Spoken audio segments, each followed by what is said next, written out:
Good evening, everybody, and welcome to the second episode of the Coach Perdue Basketball Show on Georgia Alabama Sports Live. I am Richard Holdridge, and I got the head basketball coach of the boys and girls teams, Coach Dusty Perdue. Coach, it's been a while since we had our first show, but you guys have had a lot of games in the last time we had the show. I mean, there's been a lot of games that we got to talk about. Yeah, well, there is. I don't know who the guy is that does that schedule, but he didn't do a very good job. Not a lot of practicing going on right now. Well, both the boys and girls had a game against Lakeside School earlier today at the pit. Congratulations, as the girls did get the 66-34 victory over Lakeside School. The boys got the victory over Lakeside School as well. Yeah. And just everything that's been going on. I mean, I was looking at the schedule. You've had some tough games, a loss to Valiant Cross. Well, we're going to start with the boys. Lost to Valiant Cross, a loss to Brookstone. But the last time we had a show, you had a road trip, and then that game against Calvary, you picked up the victory. Currently, the team is 8-4 overall, 1-1 on the year. What's your takeaway early on in the season, as you've already had 2 games in region play? And so far, what has been the season look like as far as the competition that you faced and the team that you have so far early in this season? I'm not going to use any excuses. We're all athletes and we play the game. We're still trying to catch up from football, even though we're 12 games in, but that's 12 games that I have crammed in really, really fast. And um, not basketball wise or anything like that. I thought against Brookstone, we didn't play very well. We could not score the basketball and we didn't play very good defense. And then it carried over to the next night when we played Valiant Cross, which is a very athletic team out of Montgomery that we've had issues with before on the court. And they played above the rim, played really, really well. He's got a young team. They pressed and ran all night, and we decided we were going to try to do that too when I didn't want to. Let's just say that. And they just beat us up and down the court and played better than we did. We had 2 awful nights of just playing fundamental basketball on Friday and Saturday. And then we needed this win today. I thought we played a lot better today. I thought we played a lot more team basketball. I thought we did a lot more doing what the coach says do offensively and defensively. And, we're 1-1, and you don't want to lose any in region play because it just pushes you back with who we've got in our region. Our region is loaded with an undefeated Lee Scott team, Springwood team who's only lost 1 game. And I just know what we're facing down the road. I mean, miracles like last year don't happen every year. So we can't put our hat on that we're going to pull out another rabbit out of the hat in the state tournament like we did last year. We just have to keep working, keep grinding. I don't want to overuse sayings that people use, but the thing is with us, we just got to get in the gym. If we have a game, we just got to figure it out. If we have a practice, we got to practice hard and try to better our fundamentals. And, like I said, today was a big win for us, getting us in the right direction before we leave tomorrow to go to Tennessee. Yes, Coach, and let's talk about that tournament that you are in. It's going to start on the 20th up in Knoxville, Tennessee. You're taking on Halls, and the Glenwood girls are also in the same tournament. They're taking on a school called Carnes. That is just correct. Tell us a little bit about this tournament that you're going to be in up in Knoxville, Tennessee. Well, this is about my 12th or 13th year going to the area of Gatlinburg, Pigeon Forge, Sevierville, up that way. I just love that part of the country. I think it's beautiful. It's awesome that we can go during Christmas time. I am very fortunate that my parents allow me to do that because I know it's a lot on them right before Christmas and they're wanting to do stuff with their families and all that. And, I know all of them probably don't want us to go, but they don't say anything about it. So we get a chance to go up there and play. This is a new tournament for us. This is one we've never been in before at Heritage High School in Maryville, Tennessee, which is right outside of Knoxville. It's going to be about 30 minutes from where we're staying in Sevierville. And I'm excited about playing these schools. They don't know us. We don't know them. All you know is film when you watch it. So I'm excited. This is the tournament that this time of the year is always what sets me up for January, February run. I mean, I want to play people that I'm going into it not knowing what to expect and not knowing if I'm going to win or lose. So that makes us better. When we get to region play in the January, and we're going to have to be the Lee Scotts and the Springwoods and the both boys and girls, and Macon East and all them, then I want us to be game ready, being put up some really good teams. And those teams up there in Tennessee, they know basketball. They know how to play. They play very disciplined basketball. They play very good defense. So we got our hands full, and I'm really tickled about a chance to go play on both sides. Coach, and then you'll have a Christmas break. You'll get to spend time with your family. The players will have a well-deserved break during Christmas time, and then it's back at it December 27th. It's time for the Border Wars, and I'm excited about this, Coach. Georgia Alabama Sports Live is going to be live streaming the Border Wars. It's going to start with the boys. On the 27th, they're taking on Abbeville Christian. The girls are going to be taking on Southland Academy. And this is a different format. I know you talked about this on the first show we had, Right. where there's going to be a winner in the Border Wars. It's going to be 3 days. And what are you looking forward to about crowning a champion in the Border Wars? Well, you know what I look forward to is getting a chance to play. I mean, it takes a lot of work. It takes a lot of people to put this thing together. It's 24 games in 3 days. Yeah, do I want to coach in it and my teams be a part of it? Yes.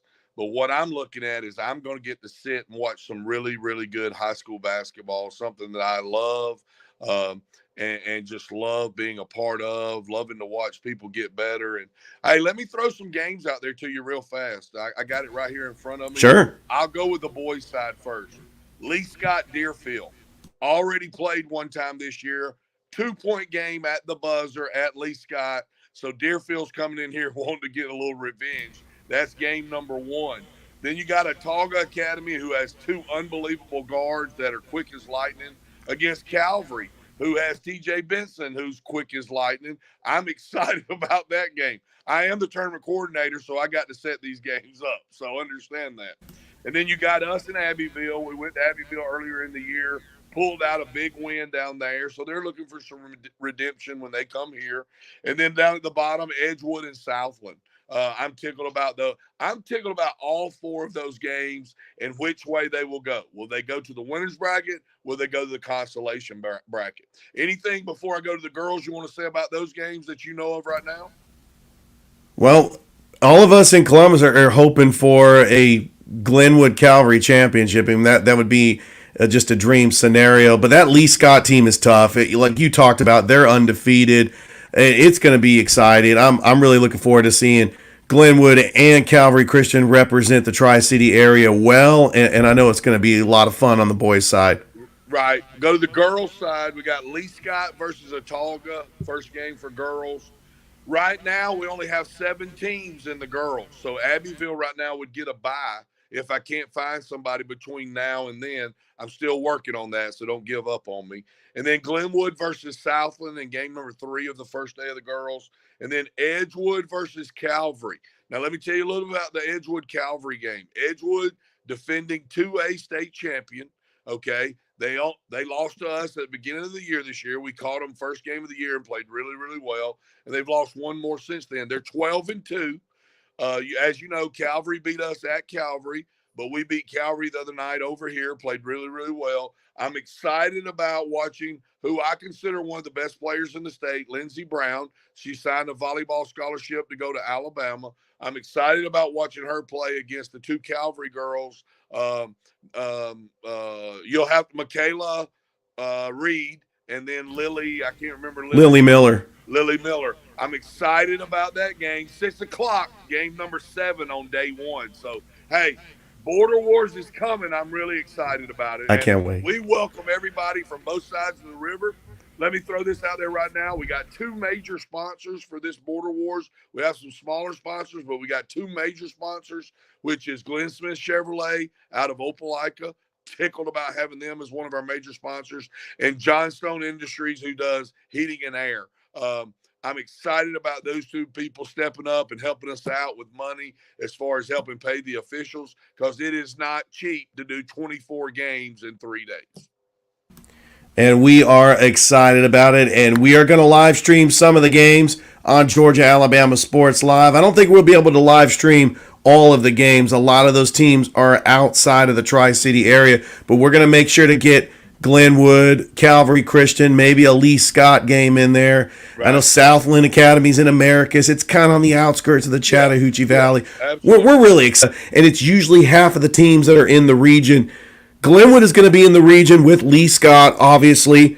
Beulah miles away from Beulah. I think this is going to be a region rival for Glenwood. B.B. Comer, Childersburg, and Randolph County. Oh, and Dadeville. Yes. So I'm looking at Beulah's region, Beulah's area in basketball. They only have two other teams in their region. They have Dadeville and Randolph County. I know they haven't set the area for basketball yet, but do you see a scenario where Glenwood is in the same area with Lee Scott, with Beulah, possibly Dadeville and Randolph County?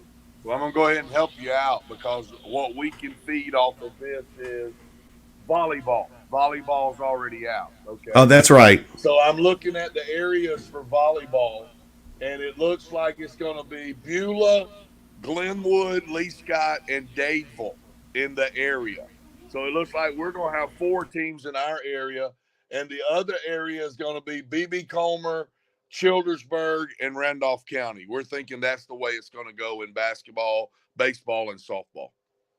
And the travel won't be as bad, especially with Beulah, only like 20 minutes up the road. Dadeville, a little bit farther away, maybe about an hour. Yeah. But I think that it's going to help going to the AHSAA, and really, you could stack the non-region schedule with just about any team that's in the area. I'm talking Central, Smith Station, Russell County, Easy, Beauregard. Easy, big fella, easy. Well, we can start with that, like not Lynette, Lochapoka's now in 2A. That's right. I mean, in our region, I don't know if you know this or not, but the last couple of years, B.B. Comer is a powerhouse in football, and they have now moved. That's right. They've moved up from 2A to 3A, so we're gonna hang our horns on them right now that they're the front runner in that region. And hey, Ryan and them will have to figure this out. Ryan knows a little bit more about the public school than I do. He'll have to figure out the football and all that. I know a couple of guys in public school in Alabama. I know the head coach at Beulah, Thomas Hill. I know him, so he's going to help me out a little bit as far as scheduling, where we're supposed to be, and all that good stuff. This is a whole new animal for us. You can't play JV and varsity on the same night. You can't play but anything but JV on one night, varsity on one night, middle school on one night. So my thing is I may have to give up a couple of teams and let some other people coach and me just worry about coaching the varsity team. Well, Coach, before I get you out of here, just tell everybody what's coming up as far as not just the Christmas tournament, but when we get back into the new year, what are some of the upcoming games? Yeah, you had to go there, didn't you? Because, again, Coach Perdue hadn't done a very good job of scheduling any practices. After Border Wars, we come back January the 2nd. We play Autauga in 4 games here.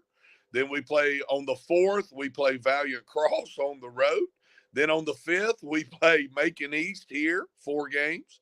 And then we have Stratford Academy coming in here on Saturday of that week. So 4 varsity games, first week of January coming in here. I think everybody wanted to play Glenwood one last time before we made that jump to Alabama High School, and I understand that. I just hope I'm not wearing my kids' legs out. Let me say a little bit. We didn't talk very much about my girls' team. Let's talk. Yeah, they're 10-4. Yeah. They got. I mean, I'm actually looking at their schedule. They got a big win over Brookstone. So congratulations. It was a hostile environment, very chippy, and was a very big win for us at their place. Played really good today against a Lakeside team that we only beat by 10 earlier in the year. Got out and ran a little bit. So I was really tickled about the way we played today, especially going to where we're going. Going to be playing some very good, put-together Tennessee high school teams, some bigger schools than we are. And I'm excited about my girls going up there and playing. And I told them today, I said, yes, this is going to be a fun trip. We're going to have some fun on this trip. But always remember we're going to play basketball too. So I don't want to get in a lull where we don't play well. We may go up there and get beat, but I want to get beat knowing that we gave it our best and we played really, really hard. 10-4, the first rankings came out. We were ranked number 2 behind Sparta, who was undefeated. Since that ranking came out, Sparta has lost. So we'll see how that goes. And rankings to me are just rankings. I send that in every week, just like every other coach does. I want to be ranked number 1 on February 10th. That's when I want to be ranked number 1, the day after the state championship game. Absolutely, Coach. Before I get you out of here, on the boys' side and on the girls' side, has there been any players that really has stood out to you that has been a surprise, that they've really stepped up and they've got some contributing time on the court and really has been just a surprise for you? Anna Grace Griggs has played really, really well for us on the girls' side. She's averaging about 15 to 16 points a game.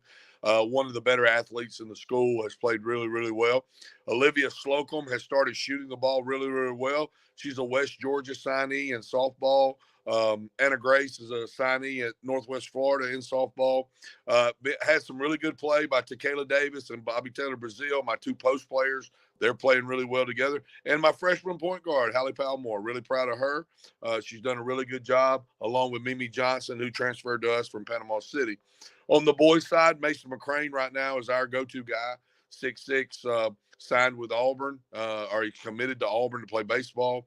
And, he's played really well. And Levi Pender. Levi Pender is what holds everything together. He's the glue that holds it all together and has played really well, shot the ball really, really well. So I'm really tickled about all those players right there, along with the rest of the team.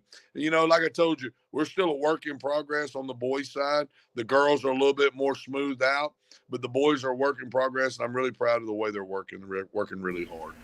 Well, good luck, Coach, the rest of the way. I know that Thrift and I are excited about live streaming many more Glenwood games. I'm already looking at the schedule for the new year. I'm already penciling in the Springwood game and Lee Scott Academy. I mean, we've got them on our radar. Those will be big, big games for us at both places. Absolutely. Thanks once again. Another successful Coach Perdue basketball show, and we'll definitely have you on next time and just appreciate all your insight and talking about Glenwood basketball. And go Gators. Yeah, go Gators. Looking forward to talk to you when I get home from Tennessee. Thank you, Richard. Absolutely. Have a safe trip, and we'll see you back at Border Wars. Thanks once again, Coach Perdue, for the Coach Perdue basketball show. Thank you, buddy. All right, that's it. Thank you, everybody, for joining us tonight, and we will see you next time. Have a great rest of your night, everybody.